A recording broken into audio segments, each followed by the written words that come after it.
it was something that was created by someone, and the choices that that person made to create that story, so that they can somehow maybe use that themselves and not be intimidated by the process. Even though it is intimidating, it's a very difficult thing to do. I want the magic to be there as well. I don't want them to see it purely as a set of techniques, because that's a mistake as well. On some level, that magic has to exist too, but one cannot exist without the other. You have to have them both. So I want them to see that in the story. I think that's what I meant. Yes. I see. And after I read that, I had to go to my imagination and think about these great writers, some of whom you mentioned, Tolstoy, Chekhov, Dostoevsky, of course, Kafka, just to mention the greats. Correct me if I'm wrong. Each and every one of these writers wrote in isolation to others. They did not, correct me, but I don't think there were workshops at the time. Oh, no workshops, but I know, I'm convinced, I know they all showed their work to other people. I read, I don't know about Tolstoy's own circumstances. He may not. I mean, Tolstoy's abilities are beyond anyone's, really, I think, in terms of the novel. But in terms of other writers, I know show their work to other people. I mean, all a workshop is just a kind of a democratization of the writing process, right? I mean, a democratization and a capitalization of the writing process, right? You pay your, if you get in, you pay your money, you can go and you can get support and feedback, right? But I think writers throughout history have done that, not in a formal way, but have shared their work with others. I'm convinced it's impossible, utterly impossible to really write a good story without showing it to someone and responding to comments. Especially in a project as large as a novel. It's so difficult to get things right, you know, to really have one's full vision come out so that it's both true to what you want to say, but also makes sense to a reader. There's a huge gap between the two sometimes, and what comments will do, what editors, really fundamentally all workshop attendees are just other editors for you, right? It can get you closer to really making the book as satisfying for you and for the reader. Then what are these critics workshops criticizing? In that thing? In the review of the book? In the BU Bridge. Yes. There was an article in the BU Bridge. I'm sure you're familiar with it. Yes. In fact, I could show you the picture. Oh, that was a very long time ago. Yes, there was. What were they criticizing about workshops? Yes. Oh, yeah. Oh, I know the question. Oh, Yes. yes. I mean, that's a long criticism of workshops. You know, Yes. that somehow. This is the one that I have in yeah, my friend. Yeah. Yes. That somehow, yes, you know, they create a very low common denominator, or they create all the similar kinds of stories. You know. That may be true. What are your thoughts on that? Oh, I think there's... How do you feel about that? I think there can be some truth to that. I mean, I think I read a really wonderful review by Zadie Smith recently of the book Joseph O'Neill's Netherland, which was a book that came out 2 years ago. They're both outstanding writers, and she praised him for his abilities, but she pointed out that really the dominant mode of fiction writing now in our culture is what she called lyrical realism.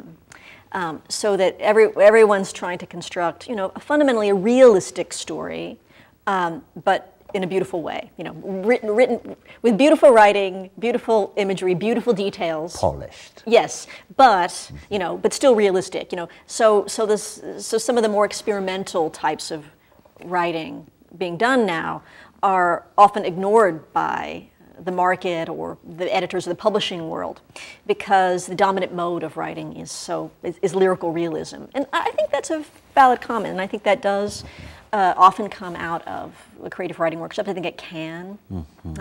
I think an emphasis on a certain kind of writing as opposed to something more experimental. The market is very unforgiving. You know, if you don't, writers who don't have a decent story,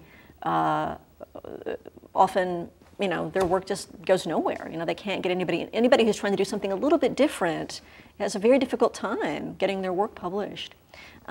So on some level, that's true. I think it's it can be a valid comment, but it's not the truth. It's not the whole of it. I think that's too one-sided. It's too simplistic. You know, I think, having said that also being in a workshop is a really wonderful experience for many writers. They learn many things about creating stories. I think they also get invaluable feedback so that they can more fully articulate their vision. And I think they gain a lot of discipline, because that's the other thing, you know, one has to have. You know, most of the time being a writer is not a very glamorous thing. You know, you're sitting by yourself for hours and hours a day. Nothing changes that. You can go to workshops, but nothing changes the fact that you have to do the work by yourself, right? So on that level, I think it can give you some inspiration and some discipline, because you have to share your work, you have to meet a deadline. So all these things can be useful too. So I guess I'm of two minds. I think you can do too many workshops. You know, I think you can get too much feedback, but I also think you can get not enough. So you have to find the way. You have to find the true path. The golden, not the golden mean, the middle way. The medium. The medium, yes. That's what Aristotle Yes, called. exactly. You're the philosopher. Neither excessive nor deficient. That's just right. At the right time. Somehow that's the case. Don't you think?